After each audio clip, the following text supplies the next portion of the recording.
Hello. Today I want to talk to you about the PACE Excel and the capabilities of the PACE Excel. This is one of my favorite technologies because it is so versatile and you can be so creative with it as a therapist. It's the only functional electrical stimulation technology where you program the device itself.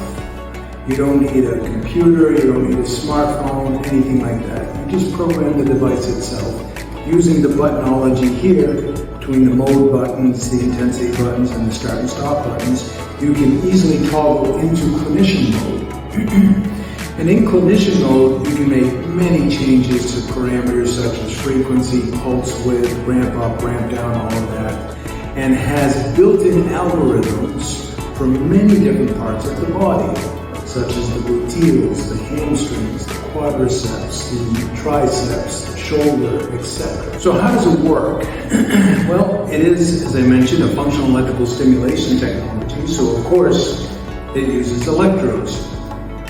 It has this wired cable so that we can put the electrodes virtually anywhere on the body. Then we have a wireless foot sensor. So this force sensor understands the amount of force placed on it, of course, and this is clipped onto the side of the shoe. So with this, I can trigger stimulation based on force, and I can do this either with force on to trigger stimulation or to take force off to trigger stimulation. Either way, I can also put two sensors in one wireless communicator. So if I want, I can put one electrode back underneath the heel, one sensor back underneath the heel, and then another sensor up towards the beginning of the foot. So then, if I want, I can trigger stimulation here and then trigger stimulation here again. So I can do a dual task stimulation using the sensors in just one foot. I can also put the sensor either in the affected leg, the isolateral leg, or I can put the sensor in the contralateral leg, depending on what I'm trying to accomplish. So, for example, I'm going to place this in my shoe. I'll place it towards the heel. I'm going to clip this on the side of the shoe and then put my shoe back on and show you some of the capabilities of the PACE Excel. I'll start with the upper extremity and then work my way down. So for instance, if I want to work on arm swing, I would put a sensor in the contralateral leg and I would place the electrodes, the medial delt and the posterior delt. And then I have to connect it first. Easier. So I connect to my stimulator. The electrodes are in place. My foot sensor is in place. So now, when I program the device, when I place force on this sensor, so when I have heel strike, it will stimulate to promote arm swing. So I come through, swing, I have toe off on the contralateral leg, so the arm comes back, I swing through, and it stimulates repetitively. So it's a functional way for you to be able to initiate arm swing. Heel strike, toe off, heel strike, toe off. Right? So there's your arm swing placement. Now, you can also work on shoulder elevation, but placing the electrodes similar to this location here. So same thing. So that when I have heel strike, it elevates my shoulder, then down, elevates my shoulder, and then elevates my shoulder. So I can work on that if you have some stroke patient with some subluxation issues. Now let's work our way down the arm. So now I can place the electrodes on the long head and short head of the tricep. So same thing. You've got this patient like this. All right, they're going to swing through. Upon heel strike, it will extend the arm. Swing through, heel strike, extend the arm. Okay, again. Swing through, heel strike, extend the arm. Heel strike, extend the arm. So it's a functional way to work on arm swing, shoulder elevation, tricep extension, and you can even work on the forearm extensors. So if you've got issues with, again, a dysfunctional hand, you can swing through, heel strike, swing through, heel strike. And it's very easy to move these electrodes around during a treatment. So you can do all of these functional tasks in one treatment very quickly, keeping the foot sensor in the same place. Now, let's work our way back down. So there are placements also for the hip flexors and for the gluteals.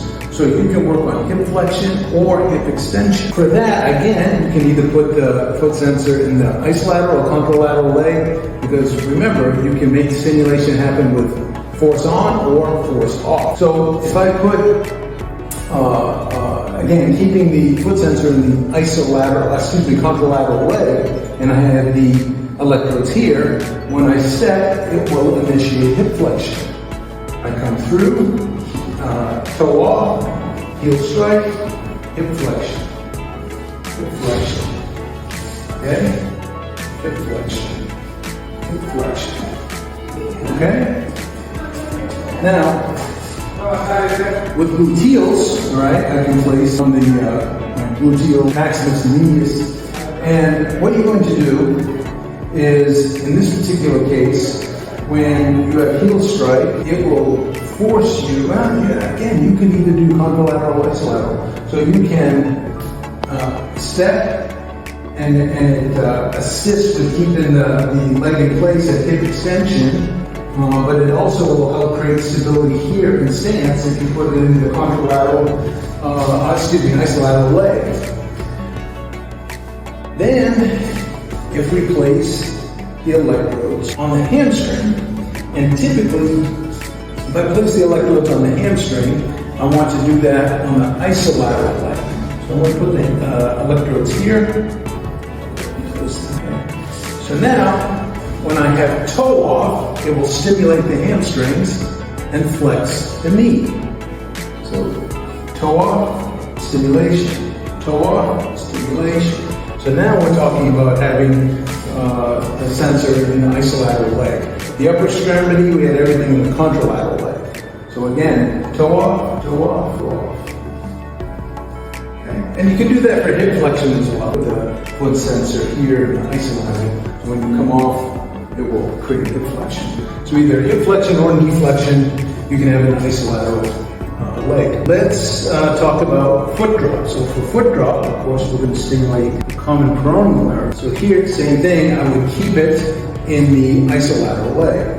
So when I have toe off, stimulation, toe off, stimulation. So again, toe off, stimulation, toe off, stimulation. So there's dorsiflexion for foot drop. Now, if you want to work on push-off, and you want to innervate the gastroc, you can place the electrodes like so. And if you have the foot sensor in the isolateral leg, when you, I would put the foot sensor more in the front of the foot, so that when you have the most force, it's going to be here, it's going to stimulate push-off, okay? Stimulate. You can put it in contralateral leg as well, because then when you step, it will force into plantar flexion. Step, force into plantar flexion. I think I prefer to put it in the contralateral leg. Step. So there's push-off. Lastly, if I put the electrodes on the quadricep. So here, I want to initiate quad stimulation, so it assists me with terminal extension. Okay? So as I'm coming through, I will have toe off here, and as I swing through, I want initiation of stimulation here. So I would probably put the foot sensor in the contralateral leg to stimulate as I come through. So right now I have it in the isolateral, but I could change not to confuse you, but I could change the force sensor to have force off initiate stimulation. So as I came off into toe off, it would stimulate. So you can get very creative. You can move the electrodes anywhere. You can put the foot sensor in the contralateral, isolateral leg. You can make the force sensor stimulate the force on or force off. So easy to use, built-in algorithms to program the device. You can also, with the quad stimulation, you can also, I'll sit here, assist in cycling. Because if you put the foot sensor near the toe, near the front of the foot, as you press weight on it, it will help to extend the quads as you're cycling. So you can actually help with the PaceXL turn most rehab cycles into an FES cycle. And something else that some clinicians do is they don't even put the sensor in the shoe, they just press it with their hand. So you can initiate, if you have bilateral, you can initiate cycling like so. So great technology, I love it. I love the versatility of it. Again, how creative you can get and how you can change the electrode so you can get many functional motor responses in one treatment. I hope you enjoyed that. I hope that gave you some more information on the PaceXL. Thank you.